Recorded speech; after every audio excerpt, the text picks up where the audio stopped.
बावन झूठा वेद भी झूठा, झूठा ब्रह्म अकेला रे।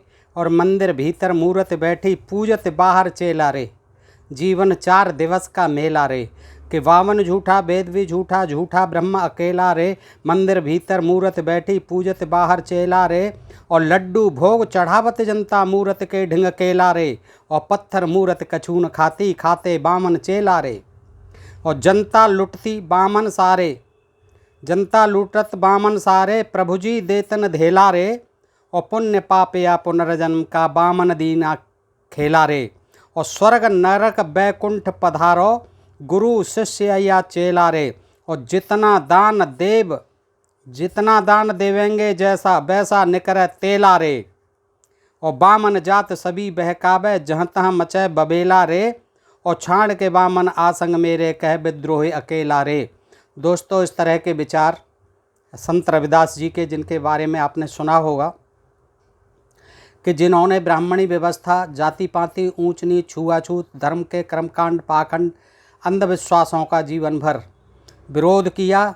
और संत रविदास जी जो है इस ब्राह्मणी व्यवस्था के खिलाफ आजीवन संघर्ष करते रहे। दोस्तों, आज जो है हम अपने इस वीडियो में आइए रविदास जी के बारे में जानते हैं कि कितने महान थे हमारे संत रविदास जी। दलित जाति में पैदा हुए संत रविदास जी।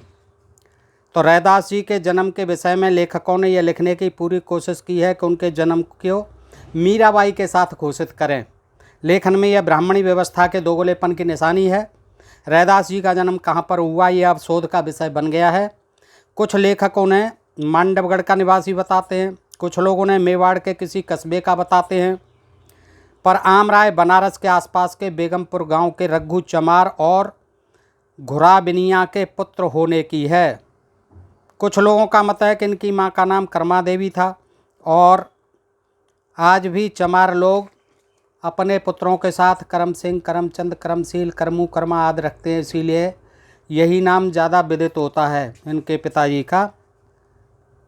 रघु चमार घुराबिनिया के पुत्र होने की है। और इनकी जन्म तिथि भिन्न भिन्न विद्वानों ने विभिन्न बताई है।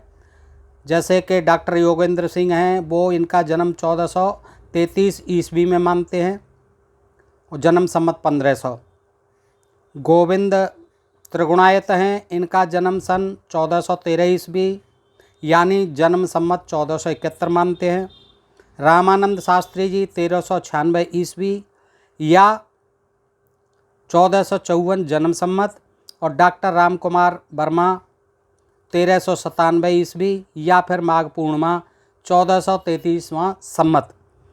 चंद्रिका प्रसाद जिज्ञासु जी ने रविदास जी के बारे में जो जानकारी दी है, हम उसको यहाँ पर प्रस्तुत करते हैं। दोस्तों, आइए सुनते हैं कि रविदास ने समाज से ऊंच नीच मिटाने के लिए एक नई रीति समाज में विकसित की थी। रविदास सदा प्रसाद बांटने के लिए एक जूते का प्रयोग करते थे, जूते के द्वारा प्रसाद बांटते थे मंदिरों में। तभी से एक शब्द चरणामृत प्रचलन में आया। ये जो चरणामृत शब्द आप सुनते हैं, तभी से प्रचलन में आया है। हर देवी देवता के पूजन के बाद चरणामृत बांटा जाता है। रविदास ने समाज को चरणामृत शब्द और मंदिर में एक परिपाटी दी। चरणामृत के पीछे उनका चिंतन रहा होगा कि समाज से हम समता कैसे स्थापित कर सकते हैं। चरणामृत पाने के लिए रविदास के यहाँ पंक्तिबद्ध लोग खड़े रहते थे। वाणी का लेखक एक सवर्ण सेठ को चरणामृत पाने के लिए पंक्ति में खड़ा होने का उल्लेख किया है। रविदास की ख्याति जब समाज में फैल गई तो ब्राह्मणों ने काशी नरेश के दरबार में जाकर याचना की कि महाराज की इस पवित्र नगरी काशी में एक चमार का लड़का ब्राह्मणों के पैसे पर कुठाराघात कर रहा है। ऐसी शिकायत की ब्राह्मणों ने काशी नरेश के दरबार में। जो धन ब्राह्मणों के पास आना चाहिए, अब वह उस चमार के लड़के के पास इकट्ठा हो रहा है। यदि उस चमार के पास अधिक धन इकट्ठा हो जाएगा तो आपके राज्य में क्रांति भी करवा सकता है। जैसा कि मनुस्मृति आदि स्मृतियों में लिखा, ग्रंथों में लिखा कि शूद्रों के पास अगर संपत्ति हो जाएगी तो ये राजा के लिए खतरा हो सकते हैं। अतः इन्हें संपत्ति संचय करने का कोई भी अधिकार नहीं देना चाहिए।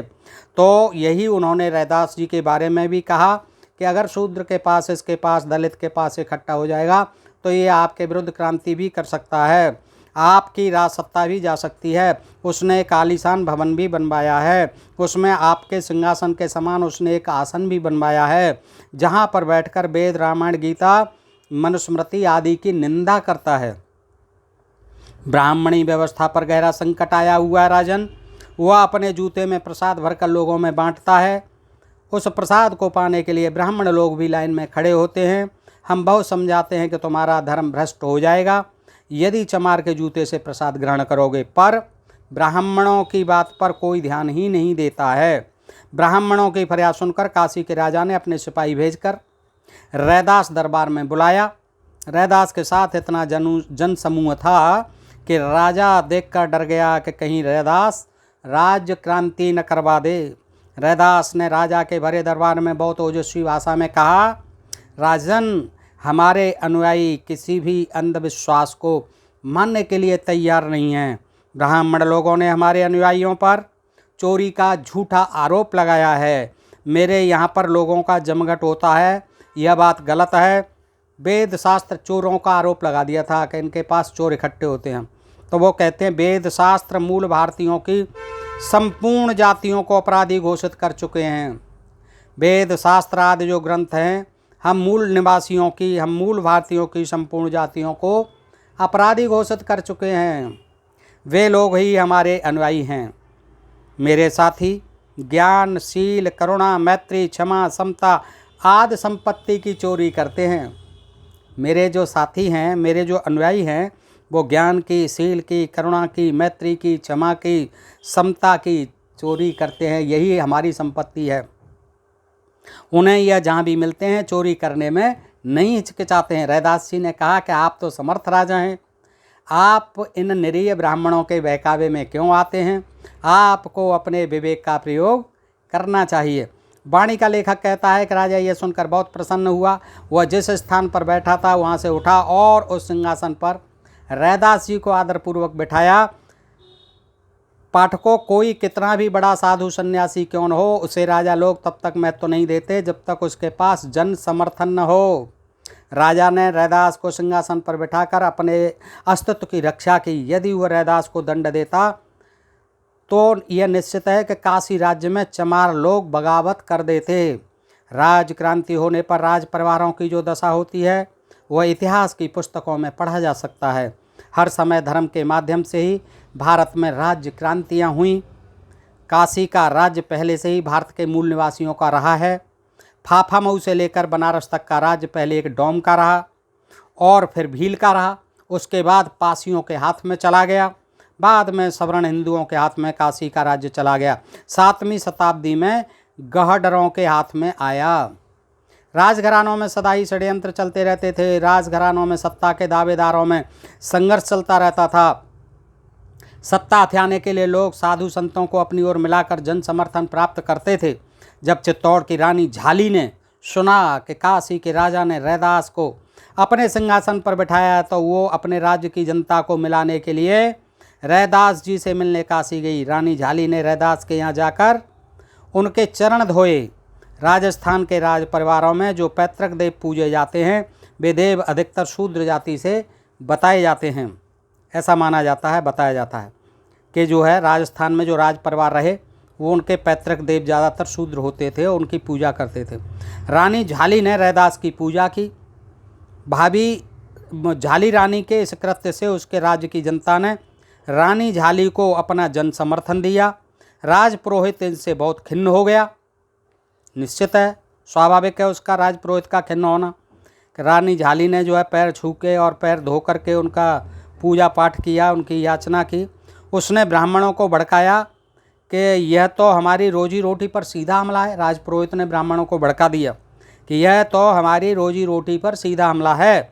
ब्राह्मणों ने घोषणा कर दी कि रानी झाली पागल हो गई है। काशी में खबर फैल गई कि छत्राणी ने चमार के पैर धोए। इस साहित्य से क्षत्रियों को चमारों के विरुद्ध भड़काया। रानी झाली ने अपने घर जाने से पहले रैदास जी को अपने राज्य में आने का निमंत्रण दिया। रैदास जी ने कहा कि जब हम देशाटन करने आएंगे तब चित्तौड़ अवश्य आएंगे। रानी ने दक्षिणा देनी चाहिए तो रैदास ने दान दक्षिणा का विरोध करते हुए कहा कि हमारा बहुत बड़ा व्यापार है, हम बिना उद्योग किए कुछ भी नहीं लेते हैं। रैदास जी का विवाह जिस नारी के साथ हुआ उस नारी का नाम लोना था, यानी उनकी पत्नी का नाम लोना था। लोना का अर्थ होता है अद्वितीय। लोना नाम आज भी हर घर में लिया जाता है। लोना को बच्चे बहुत ही प्रिय थे। वे किसी के भी बीमार बच्चे की सेवा करने में संकोच नहीं करती थी। उनको जड़ी बूटियों का अच्छा ज्ञान था। बीमार बच्चों को जड़ी बूटियों से ठीक कर देती थीं। भक्तमाल का लेखक कहता है कि रैदास रानी झाली के निमंत्रण पर चित्तौड़ गए। रैदास जी के चित्तौड़ आगमन पर रानी ने सभी लोगों को भोजन दिया। रानी झाली ने रैदास जी के लिए स्वयं भोजन पकाया और अपने ही हाथ से भोजन खिलाया। देखिए रानी की महानता। ब्राह्मणों ने जब यह सुना तो वे आग बबूला हो गए। ब्राह्मण ही विरोधी बन गए, ब्राह्मण ही विरोध करते रहे। हमेशा से ब्राह्मणवादी व्यवस्था ही इस जातवाद की पोषक रही है दोस्तों। जन्मदाता भी ब्राह्मणी व्यवस्था ही रही है। ब्राह्मणों ने सोचा कि रैदास को तो झाली अपने हाथ से बनाकर राजमहल में खिला रही है और हमें अपने आप बनाकर यहाँ ज़मीन में बैठ के भोजन करना पड़ रहा है। उन ब्राह्मणों के आत्मसम्मान को धक्का लगा। अतः सभी ब्राह्मणों ने निर्णय लिया कि हम रानी के द्वारा दिया अन्न न खाकर अपने विरोध का प्रदर्शन करें।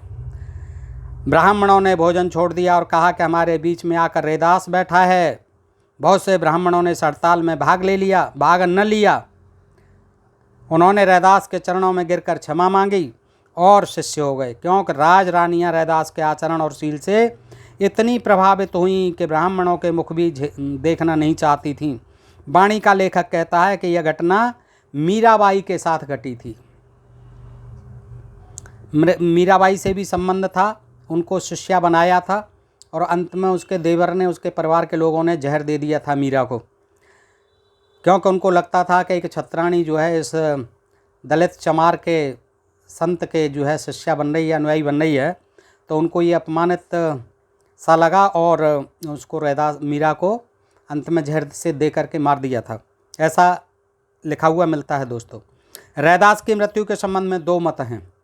एक मत का प्रतिपादन श्री किशोरीदास शास्त्री ने 4 मई 1927 ईस्वी एक लेख में लिखा था कि रैदास की कुछ दिन चित्तौड़ में रहकर खाली हाथ काशी चले आए और काशी में उनकी मृत्यु हो गई। भक्तमाल का लेखक कहता है कि रैदास चित्तौड़ में ही मृत्यु को प्राप्त हुए। चित्तौड़ में रैदास जी छत्री के नाम से प्रसिद्ध मंदिर को मृत्यु का स्मारक मानकर कदाचित भक्तमाल के लेखक के मत को पुष्ट किया है। महात्मा रामचरण का कहना है कि रैदास 15 वर्ष की आयु से लेकर 105 वर्ष की आयु तक काशी में रहकर ब्राह्मणों के अंधविश्वास का विरोध करते रहे। बाद में मीराबाई के आग्रह पर चित्तौड़ गए। वहाँ पर 15 वर्ष तक ब्राह्मणों से लोहा लेते रहे, उनके अंधविश्वास पर प्रहार करते रहे। एक दिन मीराबाई द्वारा स्थापित किए हुए कुंभ श्याम के मंदिर में गए और वहाँ ध्यान करने के पश्चात एक आरती गीत गाया, जिसके भाव कुछ इस प्रकार थे। जीवन 4 दिवस का मेला रे, बावन झूठा वेद भी झूठा, झूठा ब्रह्म अकेला रे। मंदिर भीतर मूर्त बैठी, पूजत बाहर चेला रे। लड्डू भोग चढ़ावत जनता, मूर्त के ढिंकेला रे। पत्थर मूर्त कछून खाती, खाते बामन चेला रे। जनता लूटती बामन सारे, प्रभु जी देतन धेला रे। पुण्य पाप या पुनर्जन्म का बामन दीना खेला रे। स्वर्ग नरक बैकुंठ पधारे, गुरु शिष्या चेला रे। जितना दान देवगे गंगा, जितना दान देवगे जैसा, वैसा न करे तेला रे। बामन जात के सभी बहकावे, जहाँ तह मचय बबेला रे। छोड़ के बामन आ मेरे संकय, विद्रोही अकेला रे। इस आरती पद को सुनकर ब्राह्मणों का क्रोध सीमा से बाहर हो गया, और निश्चित बात है होना ही था। इतना कटु सत्य जो है रैदास जी ने कहा, तो मंदिर से बाहर निकलते समय वे ब्राह्मण यह कहते हुए रैदास पर प्रहार किया कि इस मंदिर में ब्राह्मणों के सिवाय अन्य किसी को पूजा का अधिकार नहीं है। मंदिर था कुंभ श्याम, ब्राह्मणों ने उनकी हत्या कर दी। जब यह समाचार उनकी पत्नी लोना के पास देने भक्त उनके निवास स्थान काशी में गए तो देखा कि लोना की भी मृत्यु हो चुकी है। रैदास अपने मत का प्रचार भारत की धरती पर 120 वर्ष की आयु तक करते रहे। उनके द्वारा गाये पद आज लुप्त हैं, जो मिलते हैं वे मिलावटी हैं। रैदास जी ने जीवन भर कर्म के सिद्धांत का प्रचार किया, अंधविश्वास को मिटाने के लिए अपना सारा जीवन लगा दिया। पर अफसोस की बात है कि आज रैदास जी के नाम पर ब्राह्मण रचनाकार सैकड़ों मनगढ़ंत कहानियाँ जोड़कर उन्हें अंधविश्वासी और ब्राह्मणवादी करार देते हैं। हमने ऊपर लिखा है कि आदि शंकराचार्य के साथ रैदास का शास्त्रार्थ हुआ था। इसका प्रमाण भविष्य पुराण और आदि शंकर की लिखी 2 वर्तिकाएँ उन्हें यहाँ देना आवश्यक समझते हैं।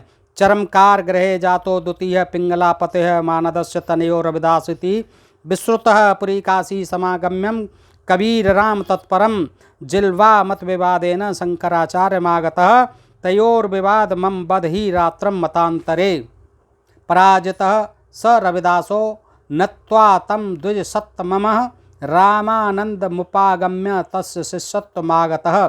भविष्य पुराण खंड 4 अध्याय 18 श्लोक 57 से 60। एक बार शनि, अर्थ इसका है कि एक बार शनि राहु केतु के अत्याचार को दूर करने के लिए सूर्य ने अपने 2 पुत्रों को पृथ्वी पर भेजा। पहला पुत्र इड़ापत कसाई के घर सधना से और दूसरा पिंगलापति मानदास के घर रविदास के नाम से अवतरित हुआ।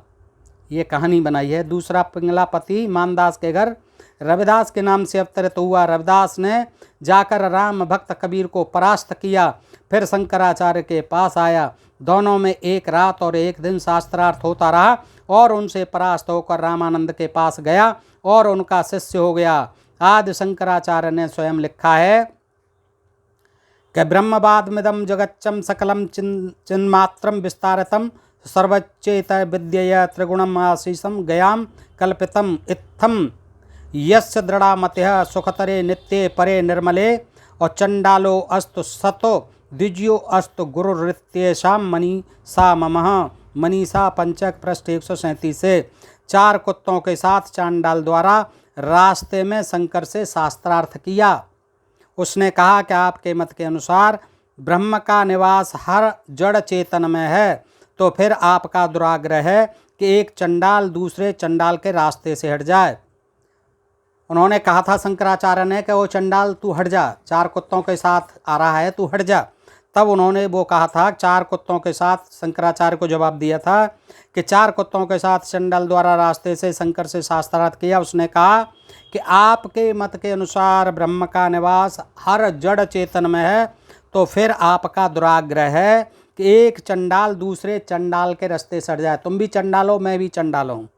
यह उत्तर सुनकर आदि शंकर ने कहा, जो अपना स्वरूप समझता है वह ब्राह्मण हो या चंडाल हो, वह मेरे गुरु के समान है, मैं उसे नमस्कार करता हूँ। फिर उसने स्वीकार कर लिया। शंकराचार्य ने ऐसा लिखा हुआ बताया जाता है। और फिर उन्होंने कहा कि जो अपने स्वरूप को समझता है वह ब्राह्मण हो या चांडाल हो, वह मेरे गुरु के समान है। आपने अपने स्वरूप को समझा और मुझे भी समझाया, मैं उसे नमस्कार करता हूँ।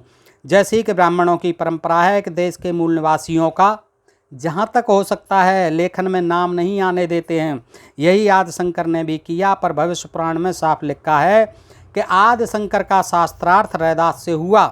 रैदास का प्रादुर्भाव निश्चित ही आदि शंकर के समय में हुआ। उनके उपदेशों पर बुद्ध का प्रभाव साफ दिखाई देता है। उन्होंने बुद्ध के उन सिद्धांतों का ही प्रतिपादन किया जिनमें कहा गया है अपदीपो भव, अर्थात अपना दीपक आप बनो। इस तरह से दोस्तों थोड़ा सा और है, ये भी आप सुन लें। रैदास जी के साथ 2 व्यक्तियों को जोड़कर ब्राह्मणी व्यवस्था ने जैसा छल तथागत बुद्ध के साथ किया, वैसा ही रैदास के साथ। तथागत बुद्ध ने स्वयं 3 स्थानों पर आनंद से कहा था कि जब मैंने गृह त्याग किया था तो उस समय मैं युवक था, मेरे माथे का एक बाल भी नहीं पका था, मेरे माता पिता संन्यास लेने का आदेश नहीं दे रहे थे, फिर भी मैंने उन्हें रोते बिलखते छोड़कर कसाय वस्त्र धारण कर लिए हैं और माथे के बाल तथा दाढ़ी मूछ कटवा कर प्रवर्ज्या ग्रहण कर ली। यह तथ्य पाली में आज भी विद्यमान है। उसी प्रकार रैदास को मीरा के साथ जोड़कर उनकी प्राचीनता को आधुनिकता में परिवर्तित कर दिया। आदि शंकर का रैदास से काशी में शास्त्रार्थ हुआ। यह बात भविष्य पुराण और आदि शंकर की लिखी हुई 2 वर्तिकाएं कहती हैं। रैदास को ऐसे ही कोई राजा ने महत्व नहीं दिया होगा। जिस व्यक्ति ने ब्राह्मणी व्यवस्था से टक्कर ली और उसे उसके ही सिद्धांत से पराजित कर दिया, तो राजा ने रैदास को महत्व दिया। आदि शंकर ने लिखा, काशी का एक शूद्र, आदि शंकर ने लिखा, देखिए दोस्तों, कि काशी का एक शूद्र अपने 4 कुत्तों को लेकर एक बांस का लट्ठ लेकर आगे आ खड़ा हुआ। रैदास जी देखिए, आदि शंकर ने लिखा है ये, काशी का एक शूद्र अपने 4 कुत्तों को लेकर एक बांस का लठ लेकर आगे आ खड़ा हुआ। यह 4 कुत्ते ब्राह्मणी व्यवस्था के 4 वर्णों के प्रतीक थे। 4 वर्ण, 4 कुत्ते हो गए 4 वर्ण।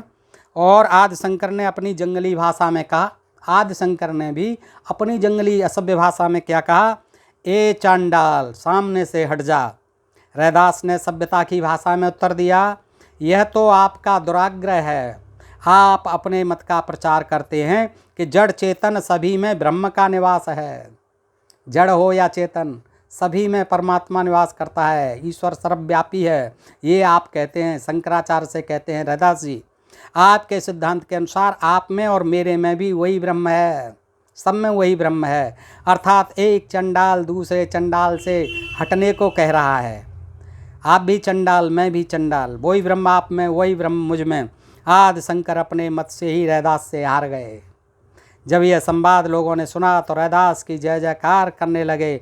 भविष्य पुराण का लेखक कहता है कि कबीर ने भी रैदास से शास्त्रार्थ किया था। अगर दोस्तों आप कहेंगे तो मैं भविष्य पुराण से भी यह प्रसंग आपके समक्ष लाऊंगा। रैदास चमार थे और कबीर को चमार जुलाहे ने पाला था। रैदास किसी भी अंधविश्वास को नहीं मानते थे, पर कबीर अंधविश्वासी न होकर भी राम को महत्व दिया। यदि आदि शंकर का रैदास से शास्त्रार्थ हुआ तो व्यास भी रैदास के ही समय में हुए थे, क्योंकि पुराण लेखक कहता है कि महाभारत के रचनाकार व्यास ने आदि शंकर से 8 दिन शास्त्रार्थ किया था। इसका मतलब आदि शंकर के समय के रविदास जी थे। मीराबाई रैदास की शिष्या बताई गई है ब्राह्मणवादी व्यवस्था में। मीराबाई ने ब्राह्मणी व्यवस्था पर प्रहार किया। ब्राह्मणी व्यवस्था ने मीरा को रनिवास से निकालकर पत्थर की मूर्ति के सामने नाचने पर मजबूर कर दिया। आम जनता में आतंक छा गया। जो देखो वही कहता था, पग घुंघरू बांध मीरा नाची रे, पग घुंघरू बांध मीरा नाची रे। मीरा को इतना अपमानित किया गया कि उसका वर्णन भी किसी से न हो सका। मीरा को रैदास का शिष्या बताकर एक तीर से 2 निशाने किए गए। पहला, रविदास को आदि शंकर के समय से हटाकर मीरा के साथ जोड़कर उनकी ब्राह्मणवाद से शास्त्रार्थ होने की बात को साहित्य और शास्त्रार्थ से हटा दिया। ये सिद्ध किया कि मीराबाई के साथ जो समकालीन थे, तो आदि शंकराचार्य तो बहुत पुराने थे, उनके साथ जो उनका कोई शास्त्रार्थ नहीं हुआ था, ना उन्होंने उस ब्राह्मणी व्यवस्था का कोई विरोध किया था, ये दिखाने की कोशिश की गई है। दूसरे, मीरा को एक चमार का शिष्य बताकर पूरी क्षत्रिय जाति को साहित्यिक गाली दी। वैसे क्षत्रियों के राजघरानों में जो पैतृक पूजा होती है वह किसी छोटी जाति के नाम के व्यक्ति की होती है। तो दोस्तों ये देखा आपने प्रसंग, बताइए आपको ये प्रसंग कैसा लगा रविदास जी का। निस्संदेह रविदास जी महान थे, महान संत थे। कबीरदास जी की तरह उन्होंने जो है आजीवन जाति व्यवस्था का विरोध किया दोस्तों, और 120 वर्ष की या 105 वर्ष की उम्र उन्होंने जिया, और पूरे जीवन उन्होंने जो है जाति पात, ऊंच नीच, छुआछूत, अंधविश्वास, पाखंड, धर्म ढकोसलों के खिलाफ संघर्ष किया, विद्रोह किया। दोस्तों ये प्रसंग आपको कैसा लगा मुझे बताएं, और आप भविष्य पुराण से भी इस प्रसंग को सुनना चाहते हैं तो वो भी कमेंट में लिखें, तो मैं आपके समक्ष अवश्य प्रस्तुत करूँगा। आज के लिए इतना ही दोस्तों, सुनने के लिए बहुत बहुत आभार आपका, धन्यवाद। जय हिंद, जय भारत दोस्तों।